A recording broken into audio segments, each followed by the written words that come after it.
20 साल पहले आज टैक्स टैक्स टैक्स। जब सरकारें विस्तार करती हैं और उन्हें ज़्यादा पैसे की ज़रूरत पड़ती है तो उनके पास जाने के लिए एक ही जगह होती है और वह है मध्यम वर्ग। इसका मतलब है कर्मचारी। हर सरकार अब पेशेवर निवेशकों और व्यवसाय मालिकों का पक्ष लेती है।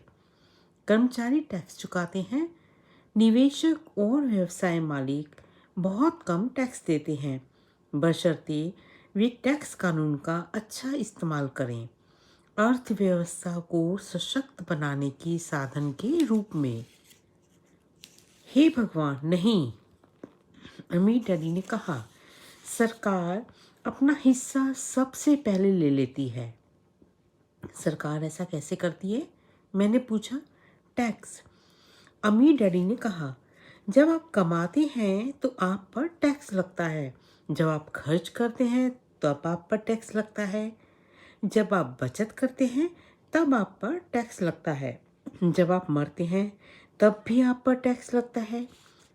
लोग सरकार को अपने साथ ऐसा क्यों करने देते हैं? अमीर लोग ऐसा नहीं करने देते। अमीर डैडी ने मुस्कुराते हुए कहा, गरीब और मध्यम वर्गीय लोग करने देते हैं। मैं शर्त लगाता हूँ कि मैं तुम्हारे डैडी से ज़्यादा कमाता हूँ, लेकिन वे मुझसे ज़्यादा टैक्स देते हैं। ऐसा कैसे हो सकता है? मैंने पूछा। उस उम्र में मुझे इसमें जरा भी समझदारी नजर नहीं आई थी। कोई सरकार को अपने साथ ऐसा क्यों करने देता है? अमीर डैडी अपनी कुर्सी पर धीरे धीरे खामोशी में हिल रहे थे और बस मेरी ओर देख रहे थे। उन्होंने पूछा, सीखने के लिए तैयार हो? मैंने अपना सिर धीमे से हिलाया। जैसा मैंने कहा था, सीखने को बहुत कुछ है। पैसे से अपने लिए काम कैसे कराया जाए, यह सीखना जिंदगी भर चलता है। ज़्यादातर लोग 4 साल तक कॉलेज जाते हैं और फिर उनकी पढ़ाई ख़त्म हो जाती है। मैं पहले से ही जानता हूँ कि पैसे का मेरा अध्ययन जीवन भर चलेगा, और सिर्फ इसीलिए क्योंकि मैं जितना ज़्यादा जानता हूँ मुझे उतना ही अधिक पता लगता है कि मुझे आगे क्या जानने की ज़रूरत है। अधिकतर लोग इस विषय का कभी अध्ययन ही नहीं करते हैं। वे नौकरी करने जाते हैं, अपनी तनख्वाह लेते हैं, अपनी चेकबुक को बैलेंस करते हैं और बात ख़त्म हो जाती है। फिर वे आश्चर्य करते हैं कि उनके सामने पैसे संबंधी समस्याएं क्यों आती हैं। वे सोचते हैं कि ज़्यादा पैसों से उनकी समस्याएं हल हो जाएंगी, और उन्हें एहसास ही नहीं होता कि असली समस्या यह है कि उनमें वित्तीय शिक्षा का अभाव है। तो मेरे डैडी के पास टैक्स संबंधी समस्या इसलिए है क्योंकि उन्हें पैसे की समझ नहीं है? मैंने पूछा और मैं दुविधाग्रस्त था। देखो, अमीर डैडी ने कहा, पैसे से अपने लिए काम कैसे कराया जाए, टैक्स तो यह सीखने का सिर्फ एक छोटा सा हिस्सा है। आज मैं बस यह पता लगाना चाहता था कि क्या तुम में अब भी पैसे के बारे में सीखने की प्रबल इच्छा है या नहीं। अधिकतर लोगों में यह नहीं होती है। वे बस स्कूल जाना चाहते हैं, कोई पेशा सीखना चाहते हैं, अपनी नौकरी में मज़ा करना चाहते हैं और ढेर सारे पैसे कमाना चाहते हैं। एक दिन वे तब जागते हैं जब उनके सामने पैसे की बड़ी समस्याएं खड़ी होती हैं, और इसके बाद वे जीवन में कभी नौकरी करना नहीं छोड़ सकते। पैसे के लिए काम करने की यही कीमत होती है और उन्हें यह कीमत चुकानी पड़ती है। यदि वे पैसे से अपने लिए काम कराना सीख लेते हैं तो उनके सामने यह समस्या आती ही नहीं है। तो तुम में अब भी सीखने का जोश है? अमीर डैडी ने पूछा। मैंने अपना सिर हिला दिया। अच्छी बात है, अमीर डैडी ने कहा। अब काम पर चल दो। इस बार मैं तुम्हें कोई तनख्वाह नहीं दूंगा। क्या? मैंने हैरानी में पूछा। तुमने मेरी बात सुन ली? तनख्वाह बंद। तुम हर शनिवार को 3 घंटे उसी तरह काम करोगे, लेकिन इस बार तुम्हें 10 सेंट प्रति घंटे की तनख्वाह नहीं मिलेगी। तुमने कहा था कि तुम पैसे के लिए काम ना करना सीखना चाहते हो, इसलिए मैं तुम्हें कोई तनख्वाह नहीं दे रहा हूँ। मैं जो सुन रहा था उस पर यकीन नहीं कर पाया। मैंने माइक से बातचीत कर ली है और उसने मुफ्त में काम करना शुरू कर दिया है। वह सामान के डिब्बों की धूल साफ कर रहा है और उन्हें करीने से जमा रहा है। बेहतर होगा कि तुम जल्दी से वहाँ पहुँचकर काम शुरू कर दो। यह ठीक नहीं है, मैं चिल्लाया। आपको मुझे कुछ ना कुछ तनख्वाह तो देनी ही चाहिए। तुमने कहा था कि तुम सीखना चाहते हो।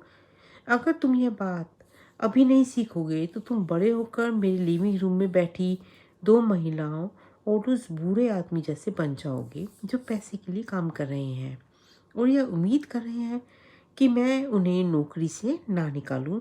या फिर तुम अपने डैडी की तरह बन जाओगे जो पैसे तो बहुत कमाते हैं लेकिन गले तक कर्ज में डूबे हैं और यह उम्मीद कर रहे हैं कि ज़्यादा पैसों से उनकी समस्या सुलझ जाएगी। अगर तुम यही चाहते हो तो मैं एक बार फिर 10 सेंट प्रति घंटे की अपने पुराने वादे पर लौटने को तैयार हूँ। या तुम वह कर सकते हो जो ज़्यादातर लोग करते हैं, शिकायत करो कि तनख्वाह कम है और तुम यह नौकरी छोड़कर किसी दूसरी नौकरी की तलाश शुरू कर दो। मुझे समझ नहीं आ रहा था कि मैं क्या करूं। मैंने पूछा। अमीर डैडी मेरे सिर को थपथपाकर बोले, इसका इस्तेमाल करो। अगर तुम इसका अच्छा इस्तेमाल करते हो तो तुम जल्दी ही मुझे धन्यवाद दोगे कि मैंने तुम्हें एक अवसर दिया और एक दिन तुम अमीर बन जाओगे। मैं वहीं खड़ा रहा। मुझे अब भी यकीन नहीं हो रहा था कि मुझे कितने घटिया विकल्प दिया जा रहा था। मैं तनख्वाह बढ़वाने आया था और इसके बजाय अब मैं मुफ्त में काम करने वाला था। अमीर डैडी एक बार फिर मेरा सिर थपथपाकर बोले, इसका इस्तेमाल करो। अब यहाँ से जाओ और अपने काम में जुट जाओ। सबक नंबर 1। अमीर लोग पैसे के लिए काम नहीं करते।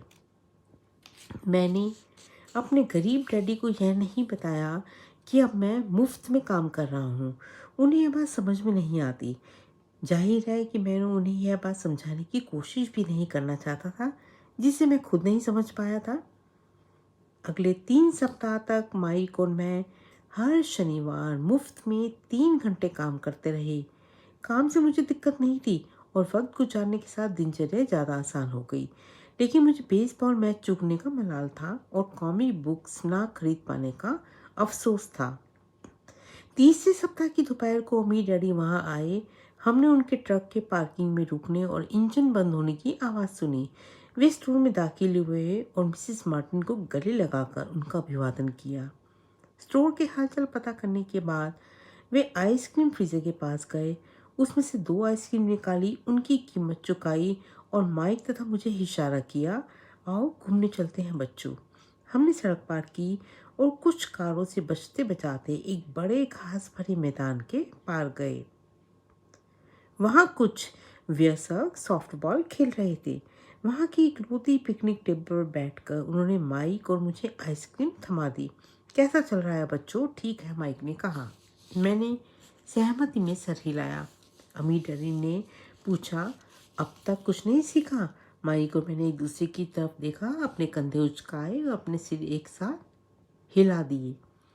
जीवन के एक बहुत बड़े जाल से बचना।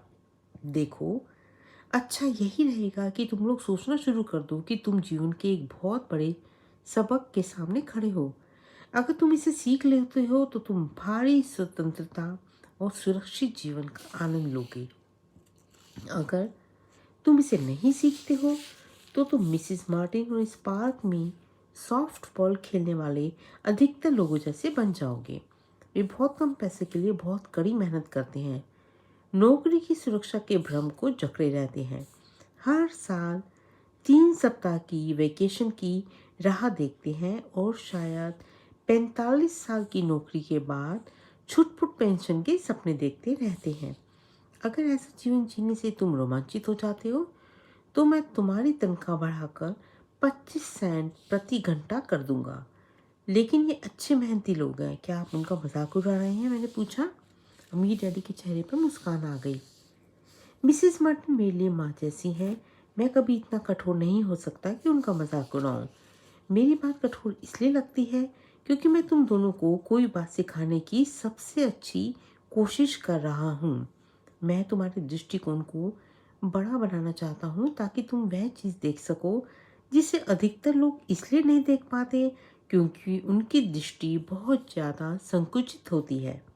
अधिकतर लोग उस जाल को नहीं देख पाते जिसमें वे फंसे हैं। माइक और मैं वहाँ बैठे रहे। हम उनके संदेश को पूरी तरह नहीं समझ पाए। उनकी बात कठोर लग रही थी, लेकिन हमें एहसास था कि वे हमें कोई सबक सिखाने की कोशिश कर रहे हैं। अमीर डैडी ने मुस्कुराते हुए कहा, क्या 25 सेंट प्रति घंटे का प्रस्ताव अच्छा नहीं लगा? क्या इससे तुम्हारे दिल की धड़कन तेज नहीं हुई?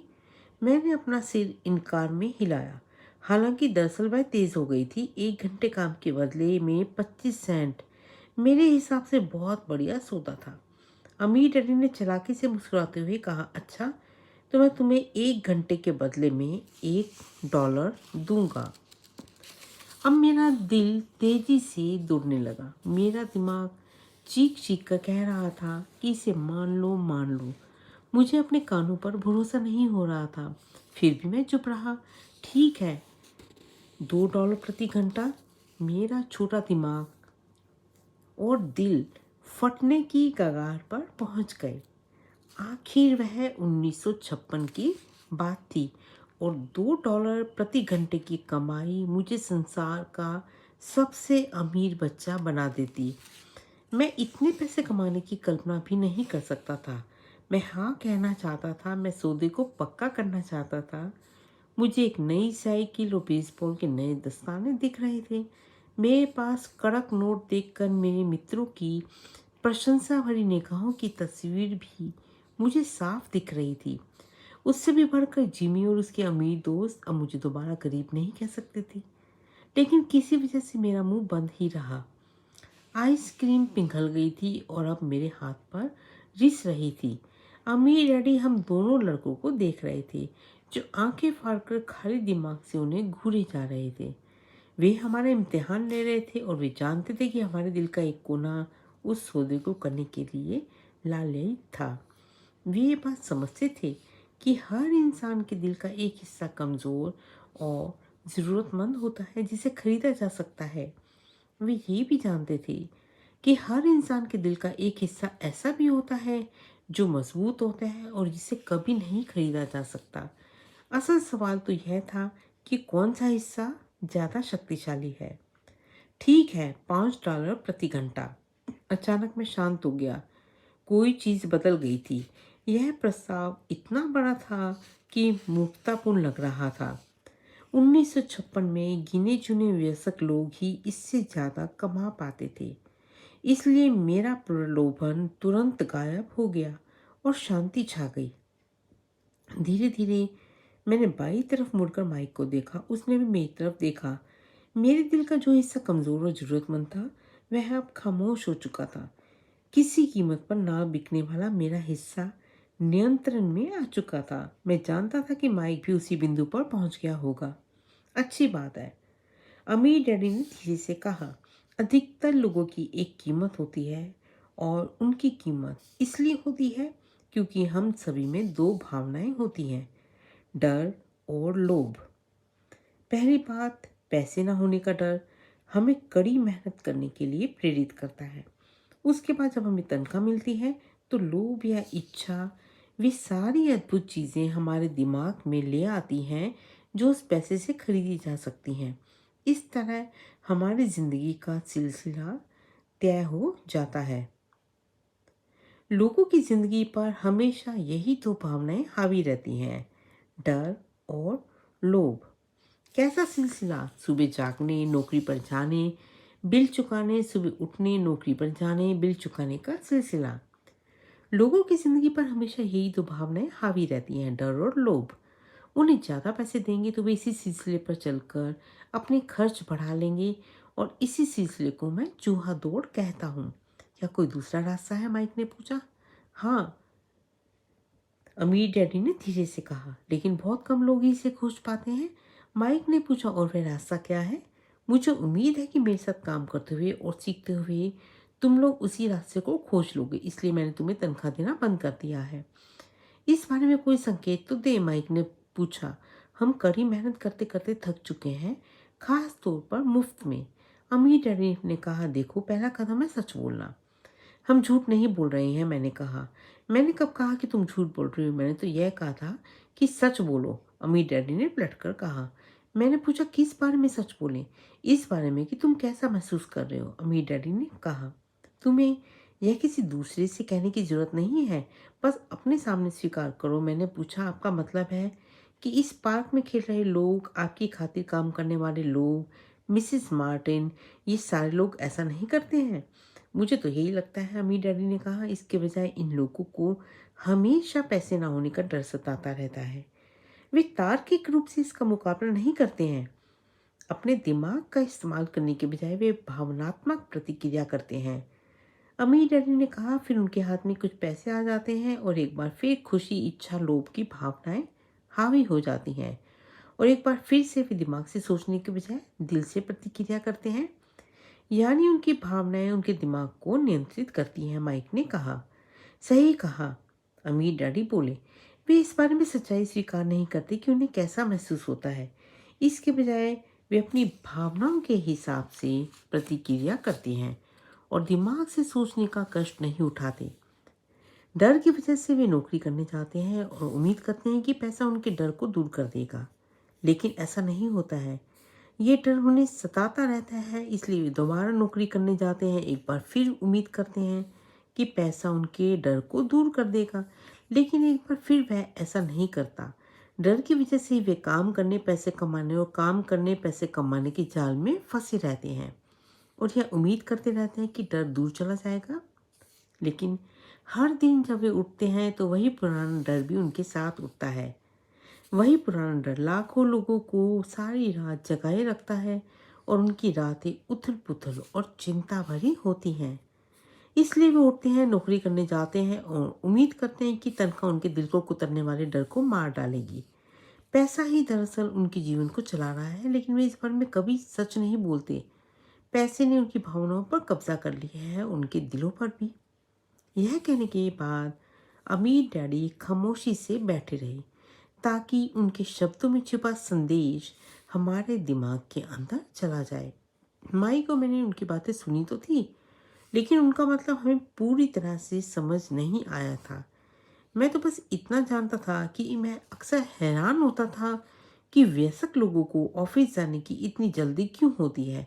उन्हें अपनी नौकरी में खास मज़ा नहीं आता था और वे कभी ज़्यादा खुश भी नहीं दिखते थे, लेकिन कोई चीज़ थी जो उन्हें जल्दी ऑफिस जाने के लिए प्रेरित करती थी। जब अमीर डैडी को एहसास हो गया कि हम उनकी बातें जितनी समझ सकते थे उतनी हमने समझ ली है, तो उन्होंने आके कहा, मैं चाहता हूँ कि तुम लोग इस जाल से बच जाओ। दरअसल मैं तुम्हें यही सिखाना चाहता हूँ, सिर्फ अमीर नहीं बनना, क्योंकि अमीर बनने से समस्याएं नहीं सुलझती हैं। अमीर बनने से समस्या नहीं सुलझती है? मैंने हैरानी से पूछा। बिल्कुल नहीं, इससे समस्या नहीं सुलझती है। मुझे दूसरी भावना को स्पष्ट करने दे, इच्छा। कुछ लोग इसे लोभ कहते हैं, लेकिन मैं इसे इच्छा कहना ज़्यादा पसंद करता हूँ। किसी बेहतर, अधिक सुंदर, अधिक मज़ेदार या रोमांचक चीज़ की इच्छा करना बिल्कुल सामान्य है। इच्छा की वजह से भी लोग पैसे के लिए काम करते हैं। वे उस खुशी के लिए पैसा चाहते हैं जो उनके हिसाब से पैसे से खरीदी जा सकती है। लेकिन पैसा जो खुशी देता है वह अक्सर अल्पकालीन होती है, इसलिए उन्हें अधिक खुशी, अधिक आनंद, अधिक आराम और अधिक आर्थिक सुरक्षा हासिल करने के लिए ज़्यादा पैसे की ज़रूरत महसूस होने लगती है। इसलिए वे नौकरी करते रहते हैं और सोचते हैं कि पैसा डर और इच्छा की वजह से परेशान उनके दिल को शांत कर देगा, इसलिए पैसा यह नहीं कर सकता। 20 साल पहले आज नंबर वन डर, जब विश्व की जनसंख्या की उम्र बढ़ रही थी और ज़्यादा से ज़्यादा लोग रिटायरमेंट की ओर बढ़ रहे हैं, तो सबसे बड़ा डर पैसे से जुड़ा हुआ है। जिन लोगों का सर्वेक्षण किया गया उनमें से लगभग 50% को यह डर है कि उनके जीवन से पहले उनका पैसा खत्म हो जाएगा। उनके स्वर्णिम वर्षों में उनका पैसा खत्म हो जाएगा। माइक ने पूछा, क्या अमीर भी ऐसा करते हैं? हाँ, अमीर भी इसमें शामिल है, अमीर डैडी ने कहा।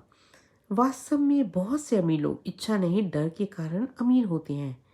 वे मानते हैं कि पैसा होने पर वे गरीबी के डर से आज़ाद हो जाएंगे, इसलिए वे ढेर सारे पैसे इकट्ठे कर लेते हैं। लेकिन इसके बाद उन्हें पता चलता है कि उनका डर तो और ज़्यादा बढ़ गया है। अब उन्हें पैसा गंवाने का डर सताने लगता है। मेरे कुछ मित्र हैं जो काफ़ी पैसे वाले होने के बावजूद नौकरी कर रहे हैं। मैं ऐसे लोगों को जानता हूँ जिनके पास कई मिलियन डॉलर हैं, लेकिन वे गरीबी के दिनों में जितना डरते थे, आज उससे ज़्यादा डरते हैं। वे दहशत में रहते हैं कि कहीं वे अपनी सारी दौलत गंवा ना बैठें। जिस डर ने उन्हें अमीर बनने के लिए प्रेरित किया था, वे अब और भी बढ़ गया। उनके दिल का कमज़ोर और ज़रूरतमंद हिस्सा दरअसल ज़्यादा तेज़ी से चीख रहा है। वे बड़े मकानों, कारों और ऐशो आराम की ज़िंदगी को नहीं गंवाना चाहते जिसे पैसे ने उनके लिए खरीदा है। वे इसी चिंता में घुलते रहते हैं कि अगर उनका पैसा चला गया तो उनके मित्र क्या कहेंगे। इसी वजह से कई लोग भावनात्मक रूप से कुंठित और मनोरोगी हैं। हालांकि वे अमीर दिखते हैं, उनके पास पहले से ज़्यादा पैसा है। मैंने पूछा, तो क्या गरीब आदमी ज़्यादा सुखी होता है? नहीं, मुझे तो ऐसा नहीं लगता। अमीर डैडी ने जवाब दिया, पैसे से दूर भागना भी उतना ही बड़ा पागलपन है जितना कि इस पर आसक्त होना। जैसे उसे किसी ने समझा बुझाकर बेचा हो। उसी समय कस्बे का पागल हमारी टेबल के पास से गुजरा और बड़े कूड़ेदान के पास रुक कर उसमें उसमें से कुछ टटोलने लगा। चर्चा के इस मोड़ पर हम तीनों ने बड़ी रुचि से उसे देखा, हालांकि पहले शायद हम उसे नज़रअंदाज कर देते। अमीर डैडी ने अपने पर्स से $1 का नोट निकाला और उस पागल बूढ़े को इशारा करके बुलाया। पैसा देखकर पागल तुरंत पास आ गया और उसने नोट ले लिया। अमीर डैडी को बहुत बहुत धन्यवाद दिया और अपनी खुशकिस्मती पर खुश होकर तेजी से वहां से चला गया। उसमें और मेरे ज़्यादातर कर्मचारियों में बहुत अंतर नहीं है, अमीर डैडी ने कहा। मैं ऐसे बहुत से लोगों से मिला हूं जो कहते हैं, ओह, पैसे में मेरी कोई दिलचस्पी नहीं है, लेकिन फिर भी वे हर दिन 8-8 घंटे की नौकरी करते हैं। यह सच्चाई को नकारना है। अगर उनकी पैसे में कोई दिलचस्पी नहीं है तो फिर वे नौकरी क्यों कर रहे हैं? इस तरह की सोच शायद उस आदमी से ज़्यादा पागलपन भरी है जो पैसे पर कुंडली मारकर बैठ जाता है। जब मैं वहाँ अपने अमीर डैडी की बातें सुन रहा था तो मेरे दिमाग में वह बात आ गई जो मेरे खुद के डैडी ने असंख्य बार कही थी, मेरी पैसे में कोई दिलचस्पी नहीं है। वे इन शब्दों को अक्सर कहते रहते थे। मैं यह कहकर खुद को हमेशा सुरक्षित कर लेते थे, मैं इसलिए नौकरी करता हूँ क्योंकि मैं अपने काम से प्यार करता हूँ। तो हम क्या करें, मैंने पूछा। पैसे के लिए तब तक काम ना करें जब तक कि डर और लोभ की भावनाएं पूरी तरह हमारे दिल से खत्म नहीं हो जाती। नहीं, इसमें तो बहुत सा समय बर्बाद हो जाएगा, अमीर डैडी ने कहा। भावनाओं की वजह से ही तो हम इंसान हैं। इमोशन या भावना का मतलब है चलायमान ऊर्जा। अपनी भावनाओं के बारे में ईमानदार रहो और अपने दिमाग तथा भावनाओं का इस्तेमाल अपने विरोध में करने की बजाय अपने पक्ष में करो। ओहो, माइक ने कहा, अभी मैंने जो कहा है अगर वह तुम्हें पूरी तरह समझ में ना आया हो तो उसकी चिंता मत करो। आने वाले सालों में तुम इसे ज़्यादा अच्छी तरह से समझ जाओगे। बस अपनी भावनाओं पर प्रतिक्रिया करने के बजाय उनका अवलोकन करो। अधिकतर लोग यह नहीं जानते हैं कि वे अपने दिमाग से सोचने की बजाय अपनी भावनाओं से सोच रहे हैं। तुम्हारी भावनाएं हमेशा मौजूद रहेंगी, लेकिन तुम्हें अपने दिमाग से सोचना सीखना होता है। मैंने पूछा, क्या आप मुझे कोई उदाहरण दे सकते हैं? बिल्कुल, अमीर डैडी ने जवाब दिया।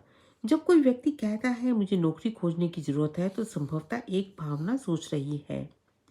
इस विचार का असल कारण है पैसे का ना होना का डर। लेकिन बिल चुकाने के लिए लोगों को पैसे की जरूरत होती है, मैंने कहा। निश्चित रूप से जरूरत पड़ती है, अमीर डैडी ने मुस्कुराते हुए कहा। मैं तो सिर्फ यह कह रहा हूँ कि उनके डर के कारण ही उनके मन में यह विचार आता है। मैं नहीं समझ पाया, माइक ने कहा। मिसाल के तौर पर, अमीर डैडी ने कहा, अगर धन की कमी का डर सताए तो नौकरी ढूंढने के लिए तुरंत तोड़ने के बजाय वे खुद से यह सवाल पूछ सकते हैं, क्या लंबे समय में नौकरी इस डर का सबसे अच्छा समाधान है? मेरे ख्याल से इसका जवाब है नहीं। दरअसल नौकरी एक दीर्घकालीन समस्या का अल्पकालीन समाधान है।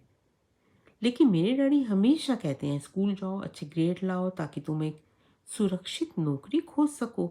मैंने थोड़ी दुविधा में कहा, हाँ मैं समझ सकता हूँ कि वैसा क्यों कहते हैं। अमीर डैडी मुस्कुराते हुए बोले, ज़्यादातर लोग यही सलाह देते हैं और यह ज़्यादातर लोगों के लिए यह एक अच्छा रास्ता भी है। लेकिन लोग मूलतः डर के कारण ही यह सलाह देते हैं। आपका मतलब है कि मेरे डैडी इसलिए ऐसा कहते हैं क्योंकि वे डरे हुए हैं? हाँ, अमीर डैडी ने कहा, वे घबराते हैं कि तुम पर्याप्त पैसे नहीं कमा पाओगे और समाज में फिट नहीं हो पाओगे। मुझे गलत मत समझना, वे तुमसे प्यार करते हैं और तुम्हारा भला चाहते हैं। मैं भी शिक्षा और नौकरी को महत्वपूर्ण मानता हूँ, लेकिन इससे डर का इलाज नहीं होगा। देखो, जो डर कुछ पैसे कमाने के लिए सुबह उन्हें उठाता है, उसी डर के कारण वे तुम्हारे स्कूल जाने पर इतना ज़्यादा जोर दे रहे हैं। मैंने पूछा, तो आप क्या सलाह देते हैं? मैं चाहता हूँ कि तुम पैसे की ताकत से घबराने के बजाय उसमें माहिर बनना सीखो। यह स्कूल में नहीं सिखाया जाता, और अगर तुम यह नहीं सीखते हो तो तुम पैसे के गुलाम बन जाते हो। अब यह कुछ समझ में आ रहा था। वे चाहते थे कि हम अपने दृष्टिकोण को व्यापक बनाकर यह देखें जो इस संसार के मिसेस मार्टिन जैसे लोग नहीं देख पाते थे। उनके दिए गए उदाहरण उस वक्त कठोर लग रहे थे, लेकिन मैं उन्हें कभी नहीं भूला। मेरे दृष्टिकोण उस दिन व्यापक हो गया। मुझे यह जाल दिखने लगा जो अधिकतर लोगों के सामने बिछा रहता है। बहुत से लोग कहते हैं, ओह पैसे में मेरी कोई दिलचस्पी नहीं है, लेकिन फिर भी वे हर दिन 8 घंटे नौकरी करते हैं। 20 साल पहले आज पैसे में महारत हासिल करना, डेरिवेटिव्स के उदय और बढ़ती हुई जटिल अर्थव्यवस्था के आगमन के साथ पैसे में माहिर बनना विश्व अर्थव्यवस्था में बचाव के लिए अनिवार्य बन चुका है। कम ब्याज दरों और अनिश्चित शेयर बाजार के साथ पैसे बचाने और लंबे समय तक निवेश करने की पुरानी नसीहतों में अब कोई समझदारी नहीं रह गई है। देखो, हम सभी अंततः कर्मचारी हैं। हम बस अलग अलग स्तरों पर काम करते हैं, अमीर डैडी ने कहा। मैं बस यह चाहता हूँ कि तुम लड़कों के पास उस जाल से बचने का अवसर रहे जो डर और इच्छा नाम के दो फंदों या भावनाओं से बुना जाता है। उनका इस्तेमाल अपने विरोध में करने के बजाय अपने पक्ष में करो। यही मैं तुम्हें सिखाना चाहता हूँ। मेरी रुचि तुम्हें बस पैसों का ढेर बनाना सिखाने में नहीं है। उससे डर या इच्छा का इलाज नहीं होगा। अगर तुम्हें डर और इच्छा पर काबू पाना नहीं आता तो तुम चाहे कितने ही अमीर बन जाओ, दरअसल तुम ऊंची तनख्वाह वाले गुलाम ही रहोगे। मैंने पूछा, तो तुम इस जाल से कैसे बच सकते हो? गरीबी या आर्थिक संघर्ष का मुख्य कारण डर और अज्ञान है, ना कि अर्थव्यवस्था, सरकार या अमीर लोग। यह खुद का थोपा हुआ डर और अज्ञान है जो लोगों को जाल में फंसाए रखता है। इसलिए तुम लोग स्कूल जाओ, कॉलेज की डिग्रियां लो, और मैं तुम्हें सिखाऊंगा कि इस जाल से बाहर कैसे रहा जा सकता है। पहले के टुकड़े अब नजर आने लगे थे। मेरे उच्च शिक्षित डैड के पास बेहतरीन शिक्षा और बेहतरीन कैरियर था, लेकिन स्कूल में उन्हें कभी नहीं सिखाया गया था कि धन या इसके बारे में अपने डर का प्रबंधन कैसे किया जाता है। अब मैं समझ गया था कि मैं दोनों डैडियों से अलग अलग परंतु महत्वपूर्ण बातें सीख सकता था। माइक ने पूछा, आपने पैसा ना होने के डर के बारे में बात की थी। पैसे की इच्छा हमारी सोच पर कैसे असर डालती है? जब मैंने तुम्हें तनख्वाह बढ़ाने का लालच दिया था तब तुम्हें कैसा महसूस हुआ था? क्या तुमने गौर किया था कि तुम्हारी इच्छाएं किस तरह से बढ़ रही थी? हमने सिर हिलाकर हामी भरी। पर तुमने अपनी भावनाओं के सामने घुटने नहीं टेके। तुम लोगों ने अपनी प्रतिक्रियाओं में विलंब किया और इस दौरान तुम्हें सोचने का वक्त मिल गया। यह महत्वपूर्ण है। डर और लोभ की भावनाएं हमेशा हमारे अंदर रहेंगी, लेकिन आज के बाद यह तुम्हारे लिए अनिवार्य है कि तुम इन भावनाओं का इस्तेमाल अपने लाभ के लिए करो, और लंबे समय में यह महत्वपूर्ण है कि तुम भावनाओं को अपने दिमाग पर हावी ना होने दो। ज़्यादातर लोग डर और लोभ का इस्तेमाल अपने खिलाफ करते हैं। यह अज्ञानता की शुरुआत है। इच्छा और डर की भावनाओं के कारण ही अधिकतर लोग अपना जीवन तनख्वाह, वेतन वृद्धि और नौकरी की सुरक्षा के पीछे भागने में बिता देते हैं। वे दरअसल सोचते ही नहीं हैं कि भावनाओं से संचालित ये विचार उन्हें किधर ले जा रहे हैं। यह तो वैसा ही है जैसे गाड़ी खींचने वाला किसी गधे के मालिक उसकी नाक के सामने गज़ल लटका देता है। गधे का मालिक जहाँ जाना चाहता है वहाँ पहुँच जाता है, लेकिन गधा तो एक भ्रम का पीछा कर रहा है। कल गधे के सामने एक दूसरी गाजर आ जाएगी और गधा उसका पीछा करने लगेगा। आपका मतलब है कि जिस पल मैंने बेसबॉल के नए दस्ताने, कैंडी और खिलौनों की तस्वीर देखी, वह गधे के सामने लटकी गाजर जैसी है? माइक ने पूछा। हाँ, और उम्र बढ़ने के साथ साथ तुम्हारे खिलौने भी ज़्यादा महंगे होते जाएंगे। अपने दोस्तों को प्रभावित करने के लिए एक नई कार, एक नाव और एक बड़ा मकान। अमीर डैडी ने मुस्कुराते हुए कहा, डर तुम्हें दरवाजे से बाहर धक्का देता है और इच्छा तुम्हें पुकारती है। यही चाल है। माइक ने पूछा, तो इसका जवाब क्या है? डर और इच्छा अज्ञानता की वजह से बढ़ते हैं। इसलिए अमीर लोगों के पास जितना ज़्यादा पैसा होता है उनका डर भी उतना ही ज़्यादा बढ़ता जाता है। पैसा गाजर है, भ्रम है। अगर गधा पूरी तस्वीर देख ले तो वह गाजर का पीछा करने के लिए अपने चयन के बारे में दोबारा सोच सकता है। अमीर डैडी ने आगे समझाया कि इंसान का जीवन अज्ञान और ज्ञान के बीच एक संघर्ष है। उन्होंने समझाया कि एक बार जब कोई इंसान जानकारी और आत्मज्ञान की तलाश बंद कर देता है तो अज्ञानता हावी हो जाती है। यह संघर्ष का हर पल होता है और इसलिए हमें हर पल यह निर्णय लेना सीखना होता है कि हम अपने दिमाग को खुला रखें या बंद। देखो, स्कूल बहुत महत्वपूर्ण है। तुम स्कूल इसलिए जाते हो ताकि समाज के उपयोगी सदस्य बनने के लिए कोई योग्यता या पेशा सीख सको।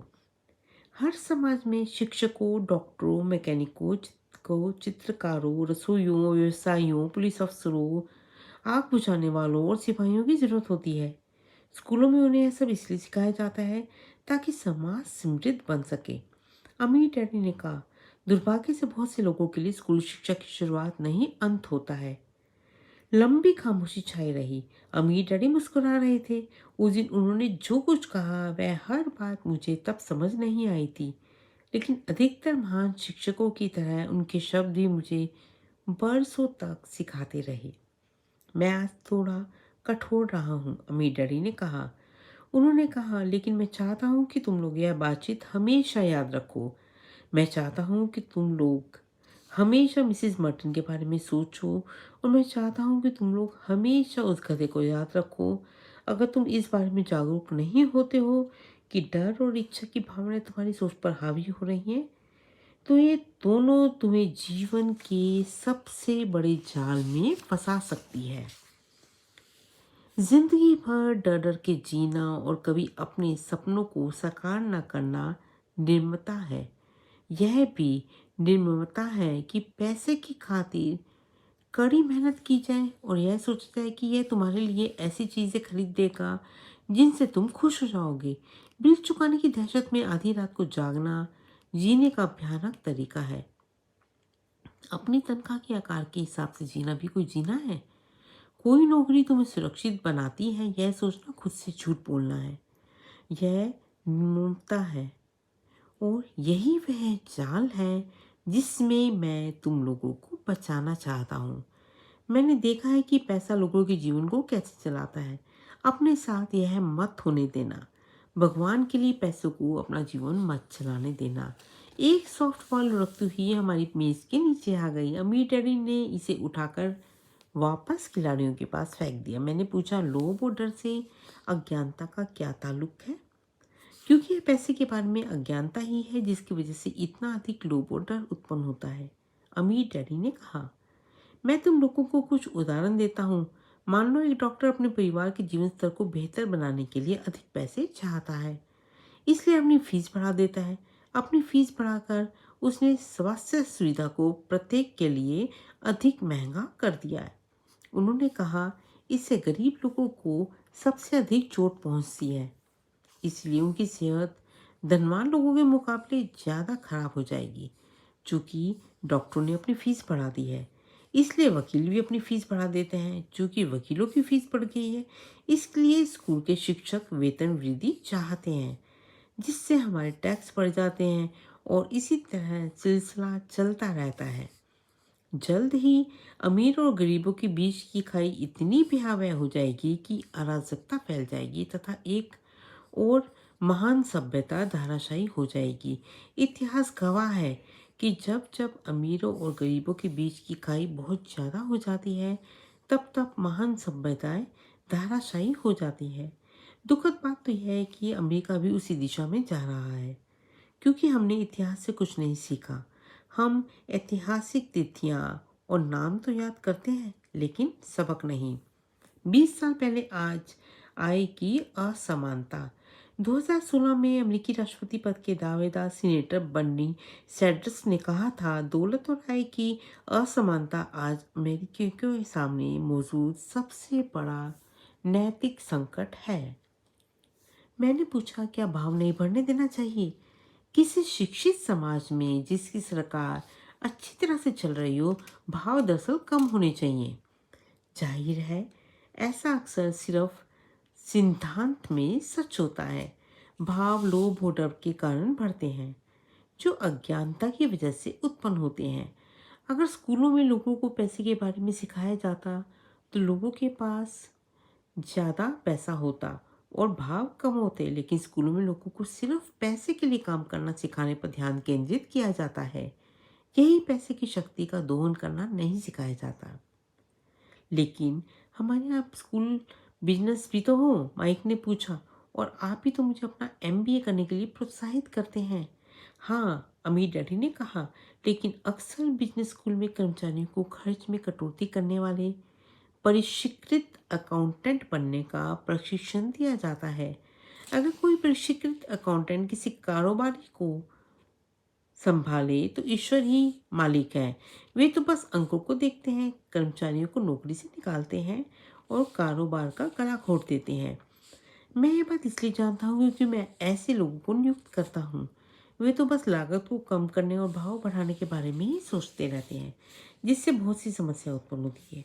ऐसा करना महत्वपूर्ण है। काश अधिक लोगों को यह बात पता होती, लेकिन यह भी पूरी तस्वीर नहीं है, अमीर डैडी ने गुस्से से आगे कहा। माइक ने पूछा, तो क्या इसका कोई हल है? हाँ, अमीर डैडी ने कहा, सोचने के लिए अपनी भावनाओं का सही इस्तेमाल करना सीखो। अपनी भावनाओं के बहाव में आकर मत सोचो। जब तुम लोगों ने मुफ्त में काम करने के लिए तैयार होकर अपनी भावनाओं पर विजय पाई थी, तो मैं जानता था कि उम्मीद है। जब मैंने तुम्हें ज़्यादा पैसों का लालच दिया और तुमने एक बार फिर अपनी भावनाओं का प्रतिरोध किया, तो तुम फिर भावनात्मक उत्तेजना के बावजूद सोचना सीख रहे थे। यह पहला कदम है। यह कदम इतना महत्वपूर्ण क्यों है? मैंने पूछा। देखो, यह पता लगाना तुम पर है। अगर तुम सीखना चाहते हो तो मैं तुम लोगों को ब्रायर पैच यानी कटीली झाड़ियों से भरी उस जगह पर ले चलूँगा। यह एक ऐसी जगह है जहाँ जाने से हर कोई कतराता है। अगर तुम मेरे साथ चलते हो तो तुम लोग पैसे के लिए काम करने का विचार छोड़ दोगे और इसके बजाय पैसे से अपने लिए काम करना सीख लोगे। अगर हम आपके साथ जाते हैं तो हमें क्या मिलेगा? अगर हम आपसे सीख लेते हैं तो क्या होगा? हमें क्या मिलेगा? मैंने पूछा। वही चीज़ जो अंकल रीम्स की कहानी में ब्रेड रैबिट को मिली थी, अमीर डैडी ने बच्चों की लोकप्रिय कहानी का संदर्भ देते हुए कहा। क्या कोई ब्रायर पैच होता है? मैंने पूछा। हाँ, अमीर डैडी ने कहा, ब्रायर पैच हमारा डर और लोभ है। हमने खुद के विचारों को चुनकर डर, कमजोरी और ज़रूरतों का सामना करना इससे बाहर निकलने का तरीका है। अपने विचारों को चुनना? माइक ने हैरानी से पूछा। हाँ, अपनी भावनाओं पर प्रतिक्रिया करने के बजाय यह चुनना कि हम क्या सोचें।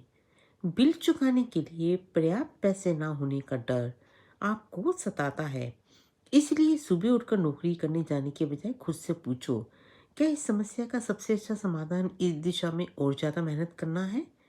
अधिकतर लोग इतने डरे होते हैं कि वे तार्किक रूप से चीज़ों पर पूरा विचार नहीं करते हैं और इसके बजाय उस नौकरी करने जाने के लिए दरवाजे से बाहर दौड़ जाते हैं जिससे वे नफरत करते हैं। परेशानी पैदा करने वाली स्थिति नियंत्रण में आ जाती है। अपने विचार चुनने से मेरा यही मतलब है। और हम ऐसा कैसे कर सकते हैं? माइक ने पूछा।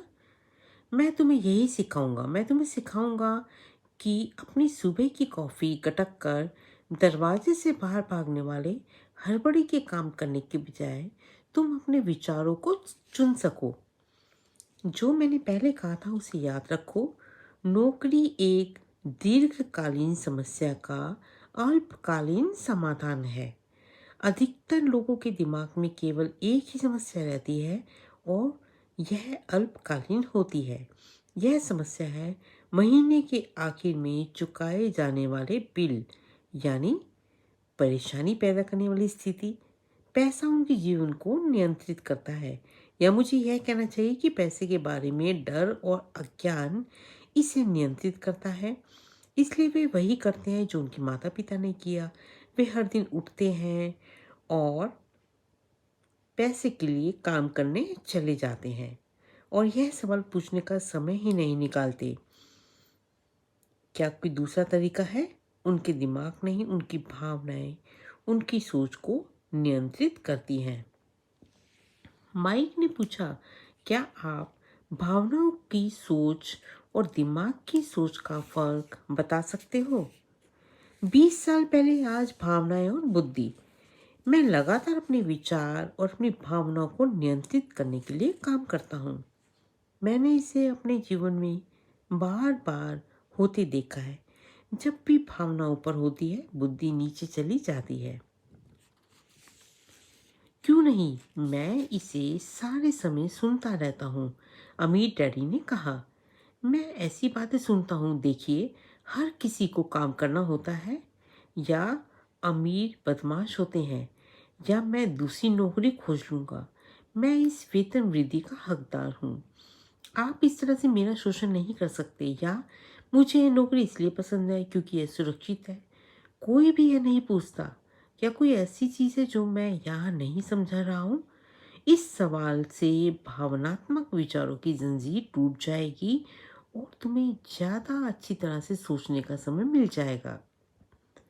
जब हम दोबारा स्टोर की ओर बढ़े तो अमीर डैडी ने स्पष्ट किया कि अमीर लोग सचमुच पैसा बनाते थे, वे इसके लिए काम नहीं करते थे। उन्होंने आगे बताया कि जब माइक और मैं शीशे से 5 सेंट के सिक्के डालते समय सोच रहे थे कि हम पैसा बना रहे हैं, तो हम उस तरह से सोचने के काफ़ी करीब थे जिस तरह अमीर लोग सोचते थे। समस्या यह थी कि सिक्के डालना सरकार और बैंकों के लिए कानूनी था, लेकिन हमारे लिए गैर कानूनी। उन्होंने हमें बताया कि शून्य से पैसा बनाने के कानूनी तरीके भी होते हैं। अमीर डैडी ने बाद में बताया कि अमीर लोग जानते हैं कि पैसा एक भ्रम है, जो दरअसल गधे के सामने लटकी गाजर जैसा है। सिर्फ डर और लोभ की वजह से ही अरबों लोग पैसे के भ्रम में फंसे रहते हैं और यकीन करते हैं कि पैसा असली है। यह नहीं है। पैसा दरअसल बनाया गया है। जनता के अज्ञान और विश्वास के भ्रम की वजह से ही ताश का यह महल खड़ा हुआ है। उन्होंने बताया कि पहले अमेरिका में स्वर्ण पैमाना प्रचलित था और बाद में हर डॉलर का नोट दरअसल चांदी का प्रमाण पत्र हो गया। उन्हें इस अफवाह में चिंता हो रही थी कि किसी दिन हम स्वर्ण पैमाने को छोड़ देंगे और हमारे डॉलर के पीछे किसी वास्तविक संपत्ति का समर्थन नहीं होगा। बच्चों, अगर ऐसा होता है तो कोहराम मच जाएगा। गरीब, मध्यम वर्गीय और अज्ञानी लोगों की ज़िंदगी सिर्फ इसलिए बर्बाद हो जाएगी क्योंकि वे यकीन करते हैं कि पैसा वास्तविक है और वे जिस कंपनी या सरकार के लिए काम करते हैं वह उनकी देखभाल करेगी। उनकी बातें दरअसल उस दिन हमें समझ में नहीं आ रही थी, लेकिन आगे के सालों में इनमें काफ़ी समझदारी नजर आई। वह देखना जो दूसरे नहीं देख पाते। जब अमीर डैडी अपने छोटे सुपरमार्केट के बाहर अपने पिकअप ट्रक में चढ़े तो उन्होंने कहा, काम करते रहो बच्चों, लेकिन तुम तनख्वाह की ज़रूरत को जितनी जल्दी भूल जाओगे, तुम्हारी आगे की ज़िंदगी उतनी ही आसान हो जाएगी। अपने दिमाग का इस्तेमाल करते रहो, मुफ्त में काम करते रहो, जल्द ही तुम्हारा दिमाग तुम्हें पैसे बनाने के तरीके दिखाने लगेगा, जिनसे तुम्हारी इतनी ज़्यादा कमाई होगी कि जितना कि मैं तुम्हें कभी नहीं दे सकता। तुम ऐसी चीज़ें देखोगे जो दूसरे लोग कभी नहीं देख पाते। अधिकतर लोग इन अवसरों को कभी नहीं देख पाते, क्योंकि वे पैसे और सुरक्षा की तलाश करते हैं। इसलिए उन्हें सिर्फ यही मिलता है। जिस पल तुम एक अवसर भाप लेते हो तो तुम जिंदगी भर अवसर भाप सकते हो। जिस पल तुम ऐसा कर लोगे, मैं तुम्हें कोई दूसरी चीज सिखाऊंगा, इसे सीख लोगे तो तुम जीवन के सबसे बड़े जालों में से एक से बच जाओगे। माइक और मैंने स्टोर से अपना सामान उठाया और हाथ हिलाकर मिसेस मार्टिन से विदा ली। हम पार्क में जाकर उसी पिकनिक बेंच पर बैठ गए और कई घंटे तक सोचते रहे तथा बातें करते रहे। स्कूल में भी हमने अगले सप्ताह सोचा और बातें की। 2 और सप्ताह तक हम सोचते रहे, बातें करते रहे और मुफ्त में काम करते रहे। दूसरे शनिवार के अंत में एक बार फिर मिसेस मार्टिन से विदा ले रहा था और कॉमिक बुक स्टैंड की ओर हसद भरी निगाहों से देख रहा था। हर शनिवार 30 सेंट न मिलने के बारे में सबसे दुखद चीज़ यह थी कि मेरे पास कॉमिक्स बुक खरीदने के लिए कोई पैसे नहीं थे। जब मिसेस मार्टिन ने माइक और मुझसे विदा ली तो अचानक मैंने उन्हें एक ऐसी चीज़ करते देखा जो मैंने उन्हें पहले कभी करते नहीं देखा था। मिसेस मार्टिन कॉमिक बुक के सामने वाले पन्ने को आधे में काट रही थी। उन्होंने कॉमिक बुक का आधा कवर अपने पास रख लिया और बाकी की पुस्तक एक बड़े कार्डबोर्ड बॉक्स पे फेंक दी। जब मैंने उनसे पूछा कि वे कॉमिक बुक का क्या करती हैं, तो उन्होंने कहा, मैं उन्हें फेंक देती हूँ। मैं कवर के ऊपर का आधा हिस्सा कॉमिक बुक डिस्ट्रीब्यूटर को दे देती हूँ। जब वह नए कॉमिक्स लेकर आता है तो वह 1 घंटे में आने वाला है। माइक और मैंने 1 घंटे का इंतज़ार किया। जल्दी डिस्ट्रीब्यूटर आ गया। मैंने उनसे पूछा, क्या हम कॉमिक बुक ले जा सकते हैं? मुझे बेहद खुशी हुई जब उसने कहा, तुम इन्हें रख सकते हो, बशर्ते तुम इस स्टोर के लिए काम करते हो और उन्हें किसी को ना बेचो। हमारी पुरानी कारोबारी साझेदारी याद है? देखिए, माइक और मैंने इसे पुनर्जीवित कर लिया। माइक के बेसमेंट में एक खाली कमरे का इस्तेमाल करते हुए हमने वहाँ सैकड़ों कॉमिक बुक का ढेर लगाना शुरू कर दिया। हमने माइक की छोटी बहन को हेड लाइब्रेरियन नियुक्त कर दिया, जिससे पढ़ने में मज़ा आता था। वह लाइब्रेरी में आने वाले हर बच्चे से 10 सेंट लेती थी, जो हर दिन स्कूल के बाद 2:30 से 4:30 बजे तक खुली रहती थी। ग्राहक यानी इलाके के बच्चे 2 घंटे में जितनी चाहे उतनी कॉमिक्स पढ़ सकते थे। यह उनके लिए बहुत ही बढ़िया सौदा था, क्योंकि एक कॉमिक 10 सेंट में आती थी और उसको 2 घंटे में 5-6 कॉमिक्स पढ़ सकते थे। माइक की बहन बच्चों की जाते समय उनकी तलाशी लेती थी। इस तरह से यह सुनिश्चित करती थी कि वे कोई कॉमिक बुक छिपाकर साथ नहीं ले जा रहे हैं। वह हिसाब किताब भी रखती थी और यह लिखती थी कि हर दिन कितने बच्चे आए, वे कौन थे और उनके सुझाव क्या थे। माइक और मैं 3 महीने की अवधि में हर सप्ताह औसतन $9.5 कमा रहे थे। हमने उसकी बहन को एक सप्ताह में $1 की तनख्वाह दी और उसे मुफ्त में कॉमिक्स पढ़ने की अनुमति भी दी। इसलिए वह शायद ही कभी ऐसा करती थी, क्योंकि वह हमेशा पढ़ाई में लगी रहती थी। माइक और मैंने हर शनिवार स्टोर में काम करने और अलग अलग स्टोर्स में सारी कॉमिक्स बुक इकट्ठी करने का अनुबंध कायम रखा। हमने कोई कॉमिक बुक नहीं बेची, इस तरह डिस्ट्रीब्यूटर से किया वादा निभाया। जब कॉमिक्स बुक की हालत खस्ता हो जाती थी तो हम उन्हें जला देते थे। हमने एक ब्रांच ऑफिस खोलने की कोशिश की, लेकिन हम माइक की बहन जितने विश्वसनीय और समर्पित व्यक्ति को कभी नहीं खोज पाए। उस छोटी उम्र में ही हमें पता चल गया था कि अच्छे कर्मचारियों को खोजना कितना मुश्किल होता है।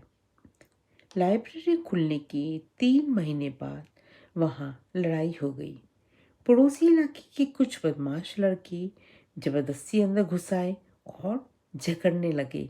इस पर माइक के डैडी ने सुझाव दिया कि हम कारोबार बंद कर दें। इस तरह हमारा कॉमिक बुक कारोबार बंद हो गया और हमने सुपरमार्केट में शनिवार को काम करना भी छोड़ दिया। लेकिन अमीर डैडी रोमांचित थे क्योंकि वे हमें नई चीज़ें सिखाना चाहते थे। वे खुश थे क्योंकि हमने अपना पहला सबक बहुत ही अच्छी तरह से सीख लिया। हमने पैसों से अपने लिए काम कराना सीख लिया था। सुपरमार्केट में हमें इस काम के लिए तनख्वाह नहीं मिलती थी, इसलिए पैसा बनाने का अवसर पहचानने के लिए हमें मजबूरन अपनी कल्पना का इस्तेमाल करना पड़ा था। कॉमिक बुक लाइब्रेरी हमारा खुद का कारोबार था। उसकी बदौलत हम अपनी आर्थिक स्थिति का नियंत्रण खुद कर रहे थे। इसके लिए किसी नियोक्ता पर निर्भर नहीं थे। सबसे अच्छा पहलू ये था कि जब हम वहाँ शारीरिक दृष्टि से मौजूद नहीं होते थे, तब भी हमारा कारोबार हमारे लिए पैसे उत्पन्न करता था। इसका पैसा हमारे लिए काम करता था। तनख्वाह देने की बजाय अमीर डैडी ने हमें अनमोल नसीहत दी थी। अध्याय 1 सबक 1 अमीर लोग पैसे के लिए काम नहीं करते का सार। 9 साल की उम्र में रॉबर्ट कियोसाकी और उनके बचपन के मित्र को एक सहपाठी के बीच हाउस पर इसलिए आमंत्रित नहीं किया गया क्योंकि वे स्मिथ स्कूल में पढ़ने वाले गरीब बच्चे थे। उनके गरीब डैडी एक शिक्षक थे और अच्छे पैसे कमाते थे, लेकिन महीना चलाने के लिए हमेशा जूझते रहते थे। जब उन्होंने यह सलाह दी कि जाकर पैसे बनाओ, तो रॉबर्ट और उनके मित्र माइक ने यह काम सचमुच में करने की कोशिश की। उन्होंने टूथपेस्ट के एक खाली ट्यूब लिए जो उस वक्त जस्ते से बनते थे। उन्होंने उन्हें पिघलाया और नकली निकल बनाने के लिए प्लास्टर के सांचों का इस्तेमाल किया। रॉबर्ट के डैडी ने उन्हें जल्दी ही सही राह पर पहुंचा दिया। उन्होंने यह सलाह दी कि उन्हें माइक के डैडी से पूछना चाहिए, जिन्होंने कभी 8वें ग्रेड की पढ़ाई पूरी नहीं की थी, लेकिन वे बहुत से सफल व्यवसाय चलाते थे। माइक के डैडी पुस्तक के अमीर डैडी उन्हें सिखाने के लिए तैयार हो गए, लेकिन उनकी कुछ शर्तें थी। उन्होंने कहा इसके लिए दोनों लड़कों को उनके कन्वीनियंस स्टोर में हर शनिवार की सुबह 3 घंटे तक काम करना होगा, जिसमें डिब्बों की धूल साफ करना तथा दीगर सफाई शामिल थी। उन्होंने कहा कि वे 10 सेंट प्रति घंटे की दर से पैसे देंगे। रॉबर्ट आमतौर पर ये 10 सेंट कॉमिक बुक्स पर खर्च कर देते थे। इस नीरस काम और कम वेतन से रॉबर्ट का जल्दी ही मोह भंग हो गया। जब उन्होंने अपने मित्र से कहा कि वे ये काम छोड़ने वाले हैं, तो माइक ने कहा कि अमीर डैडी ने उन्हें पहले ही ये चेतावनी दे दी थी कि ऐसा होगा और रॉबर्ट को जाकर उनसे मिलना चाहिए। रॉबर्ट के डैडी स्कूल टीचर थे और व्याख्यान देते थे, लेकिन माइक के डैडी बहुत कम बोलते थे और एक बहुत अलग तरीके से सिखाते थे, जैसा रॉबर्ट को पता लगने वाला था। अगले शनिवार की सुबह रॉबर्ट माइक के डैडी से मिलने गए, लेकिन अमीर डैडी ने रॉबर्ट से 1 घंटे तक धूल भरे अंधेरे लिविंग रूम में इंतजार कराया। वे भन्ना गए और भावुक हो गए जब उन्हें माइक के डैडी के सामने शिकायत करने का मौका मिला। उन्होंने उग्र होकर कहा कि वे लोभी हैं और उनके प्रति सम्मान नहीं दिखा रहे हैं। जब उन्होंने कहा कि माइक के डैडी ने अनुबंध के मुताबिक उन्हें कुछ नहीं सिखाया तो वे शांति से असहमत हुए। अमीर डैडी ने स्पष्ट किया कि जीवन आपको शब्दों से नहीं सिखाता है, बल्कि चारों तरफ धकेल कर सिखाता है। कुछ लोग जीवन के धक्कों को चुपचाप झेल जाते हैं, बाकी नाराज हो जाते हैं और अपने बॉस या उनके प्रियजनों के खिलाफ भड़ास निकालता करते हैं। लेकिन कुछ लोग इससे सबक सीखते हैं और वास्तव में जीवन के धक्कों का स्वागत करते हैं। लेकिन इसका मतलब है कि उन्हें कुछ सीखने की ज़रूरत है।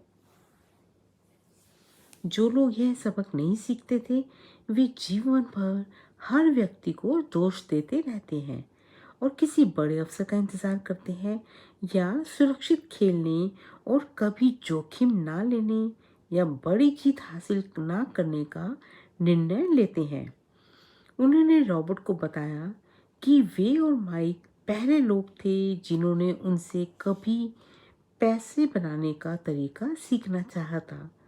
उनके पास 150 से ज़्यादा कर्मचारी थे और हालांकि उन्होंने नौकरी मांगी थी, लेकिन उन्होंने रॉबर्ट और माइक की तरह कभी ज्ञान नहीं मांगा था।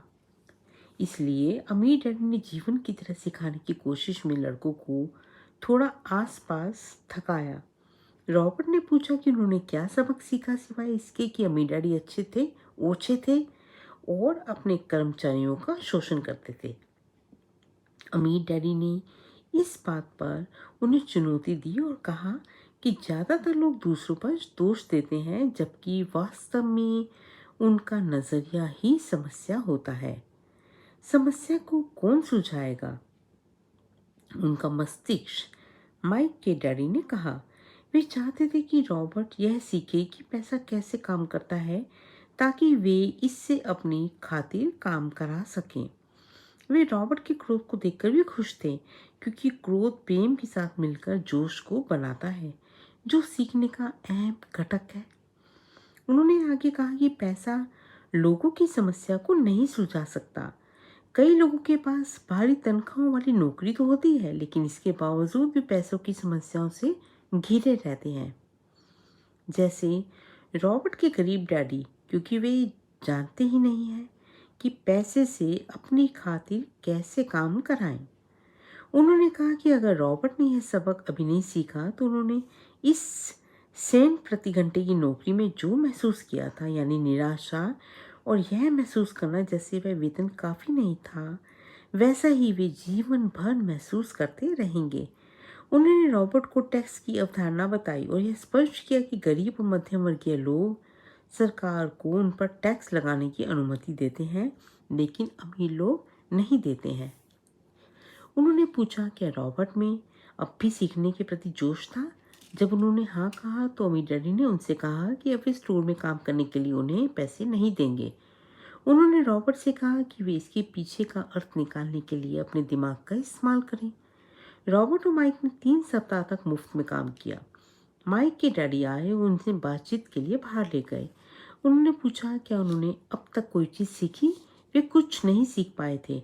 अमीर डैडी ने उन्हें बताया कि अगर वे इस सबक को नहीं सीखते हैं तो वे ज़्यादातर लोगों जैसे होंगे जो जीवन भर कम पैसे के लिए कड़ी मेहनत करते रहते हैं।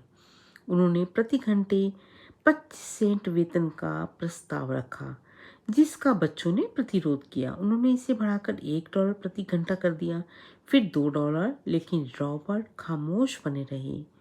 1 घंटे के $5 के अंतिम प्रस्ताव, जो उस वक्त के लिए एक भारी रकम थी, के बाद रॉबर्ट जान गए कि वे नहीं बिकेंगे। अमीर डैडी ने कहा यह अच्छी बात थी कि उनकी कोई कीमत नहीं थी। ज़्यादातर लोगों की होती है, क्योंकि डर और लोभ उनके जीवन को नियंत्रित करता है। गरीबी का डर उनसे कड़ी मेहनत कराता है और वेतन कमवाता है, लेकिन एक बार जब उनके पास वेतन आ जाता है तो लोभवश वे उन तमाम चीज़ों के बारे में सोचने लगते हैं जिन्हें वे खरीद सकते हैं। इससे उन्हें ज़्यादा पैसों की ज़रूरत महसूस होती है ताकि वे ज़्यादा खर्च कर सकें। इसी को अमीर डैडी चूहा तोड़ कहते थे। उन्होंने लड़कों को बताया कि पहला कदम खुद के सामने यह स्वीकार करना है कि वे क्या महसूस कर रहे हैं। अक्सर लोग तार्किक दृष्टि से सोचने की बजाय अपनी भावनाओं के तहत प्रतिक्रिया करते हैं। वे स्वीकार करने से डरते हैं कि पैसा ही उनके जीवन को चला रहा है, इसलिए पैसा उन्हें नियंत्रित करता है। ऐसी बात नहीं है कि इस डर का सामना सिर्फ गरीब ही जो करते हैं। अमीर लोगों को भी अक्सर डर लगता है। अमीर डैडी लड़कों को सिर्फ अमीर बनना ही नहीं सिखाना चाहते थे, क्योंकि पैसे से समस्या नहीं सुलझती है। अमीर डैडी ने उन्हें यह बताया कि स्कूल महत्वपूर्ण है, लेकिन ज़्यादातर लोगों के लिए शुरुआत नहीं बल्कि अंत है। और कुंजी यह है कि लड़के सोचने के लिए अपनी भावनाओं का इस्तेमाल करना सीखे, अपनी भावनाओं से सोचना ना सीखें। उन्हें अपने विचारों का चयन करना सीखना चाहिए। अमीर डैडी ने उन्हें बताया कि वे पैसा कमाने के तरीकों पर निगाह रखें। जिस पल आप किसी अवसर को देख लेते हैं, आप जीवन भर अवसरों को देखने लगेंगे। लड़कों ने ऐसा ही किया और जल्दी ही उन्हें एक लाइब्रेरी बनाने का अवसर दिखा, जहां बच्चे प्रवेश शुल्क देकर 2 घंटे में मनचाही कॉमिक बुक बस पढ़ सकते थे, बिना बिकी कॉमिक बुक्स जो कन्वीनियंस स्टोर से फेंक दी जाती थी। उन्होंने भारी मुनाफा कमाया और लाइब्रेरी का यह व्यवसाय 3 महीने तक अच्छी तरह चला, लेकिन फिर लाइब्रेरी में फसाद होने की वजह से इसे बंद करना पड़ा। लेकिन उन्होंने अपनी अनुपस्थिति में पैसे से अपनी खातिर काम कराने का पहला सबक सीख लिया था। वे ज़्यादा सीखने के लिए तैयार थे और माइक के डैडी उन्हें सिखाने के लिए तैयार थे। बाएं गोलार्ध का पल ऊंचे वेतन वाली नौकरी के बावजूद रॉबर्ट के गरीब डैडी जैसे लोग खर्चा चलाने के लिए हमेशा संघर्ष करते रहते हैं। दाएं गोलार्ध का पल हटाई जाने वाली कॉमिक बुक को एक नए सृजनात्मक तरीके से देखने की बदौलत उन्होंने व्यवसाय का एक अवसर बना लिया। अवचेतन पर लोग डर और लोभ की भावनाओं को अपना जीवन चलाने देते हैं। रॉबर्ट क्या कह रहे थे? अब सोच विचार करने का समय है। खुद से पूछें, रॉबर्ट इस उद्धरण में क्या कह रहे थे और वे ऐसा क्यों कहते हैं। कि इस खंड में आपको रॉबर्ट के साथ सहमत है या असहमत होने की जरूरत नहीं है। लक्ष्य तो यह समझना है कि रॉबर्ट क्या कह रहे हैं। याद रखें, यह पाठ्यक्रम सहयोगी और समर्थक बनने के लिए तैयार किया गया है। 2 दिमाग एक से बेहतर होते हैं। अगर आप रॉबर्ट की कई बात को नहीं समझ पाते हैं तो संकोच ना करें, समझने में मदद मांगें। हर उदाहरण पर बातचीत करने का समय निकालें जब तक आप इसे समझ ना लें। गरीब और मध्यम वर्गीय लोग पैसे के लिए काम करते हैं, अमीर लोग पैसे से अपने लिए काम कराते हैं। जीवन हम सभी को चारों ओर थकाता है। कुछ लोग हार मान लेते हैं और बाकी लड़ते हैं। कुछ सबक सीखकर आगे बढ़ जाते हैं। वे इस बात का स्वागत करते हैं कि जीवन उन्हें चारों ओर धक्का दे रहा है। मुझे दोष देना और यह सोचना छोड़ दें कि मैं समस्या हूँ। अगर आप सोचते कि मैं समस्या हूँ तो आपको मुझे बदलना होगा। अगर आप यह एहसास होता है कि आप ही समस्या हैं तो आप खुद को बदल सकते हैं, कुछ सीख सकते हैं और ज़्यादा बुद्धिमान बन सकते हैं। जब पैसे की बात आती है तो ज़्यादातर लोग खेल को सुरक्षित खेलना और सुरक्षित महसूस करना चाहते हैं। इसलिए जोश उन्हें दिशा नहीं दिखाता है, डर दिखाता है। ज़्यादातर लोगों को अगर ज़्यादा पैसा दिया जाए तो केवल ज़्यादा कर्ज में ही डूबेंगे। डर की वजह से ज़्यादातर लोग नौकरी करते हैं, जैसे बिल ना चुका पाने का डर, नौकरी छूटने का डर, पर्याप्त पैसे न होने का डर और दोबारा नए सिरे से शुरुआत करने का डर। वह किसी पेशे या व्यवसाय को सीखने और फिर पैसे की खातिर काम करने की कीमत है। ज़्यादातर लोग पैसे के गुलाम बन जाते हैं और फिर वे अपने बॉस पर नाराज होते हैं। ज़्यादातर लोग यह नहीं जानते कि उनकी भावनाएं हैं जो उन्हें उनकी तरफ से सोच रही हैं। नौकरी दरअसल एक दीर्घकालीन समस्या का अल्पकालीन समाधान है। यह तो वैसा ही है जैसे गाड़ी खींचने वाले किसी गधे का मालिक उसकी नाक के सामने एक गधा लटका देता है। गधे के मालिक को अपनी मनचाही जगह पर पहुंच जाता है, लेकिन गधा एक भ्रम का पीछा कर रहा है। कल गधे के सामने दूसरी गाजर आ जाएगी और वह उसका पीछा करने लगेगा। अतिरिक्त प्रश्न। अब इस अध्याय में रॉबर्ट की कई बातों की समझ के साथ इसमें बताई कहानियों को खुद पर और अपने जीवन पर लागू करने का समय है। खुद से नीचे दिए गए प्रश्न पूछें और अपने अध्ययन साझेदार के साथ उन पर विचार विमर्श करें। खुद के साथ और अपने साझेदार के साथ ईमानदार बने। आप जो जवाब दे रहे हैं, अगर उनमें से कुछ आपको पसंद नहीं आते हैं तो खुद से पूछें, क्या आप बदलने के लिए तैयार हैं? अपने विचारों तथा मानसिकता को बदलने की चुनौती को स्वीकार करें। रॉबर्ट के गरीब डैडी की पैसे संबंधी नीति कितनी आम है? दूसरा, रॉबर्ट के अमीर डैडी ने कहा था कि सचमुच सीखने में ऊर्जा, जोश और धधकती इच्छा की जरूरत होती है। अपने जीवन में यह कब सच साबित हुआ? इसके कुछ उदाहरण क्या है? यह कौन सा सबक है जिसे आप कभी नहीं भूले और क्यों? क्या 10 सेंट प्रति घंटे की भुगतान दर और फिर प्रति घंटे मुफ्त काम करने पर आप भी रॉबर्ट जैसी ही प्रतिक्रिया देते? क्या यह डर है जो ज़्यादातर लोगों की नौकरी की ओर धकेलता है, या फिर दूसरे घटक भी शामिल है? क्या यह सोचने का प्रलोभन शक्तिशाली होता है कि ज़्यादा पैसा डर को शांत कर देगा? यह इतनी आम प्रतिक्रिया क्यों है? आपके जीवन का एक उदाहरण कौन सा है जब आपने अपनी भावनाओं से प्रतिक्रिया की? यह समय कौन सा है जब आपने अपनी भावनाओं का अवलोकन किया और चेतन होकर अपने विचार सुने? डर और लोभ को नियंत्रित करने वाले भावों के प्रति कौन ज़्यादा अति संवेदनशील होते हैं, अमीर या फिर गरीब? आप ऐसा क्यों सोचते हैं? क्या आप सोचते हैं कि ज़्यादातर लोगों को इस बात का एहसास है कि वे चूहा दौड़ में अटके हैं? क्यों या क्यों नहीं?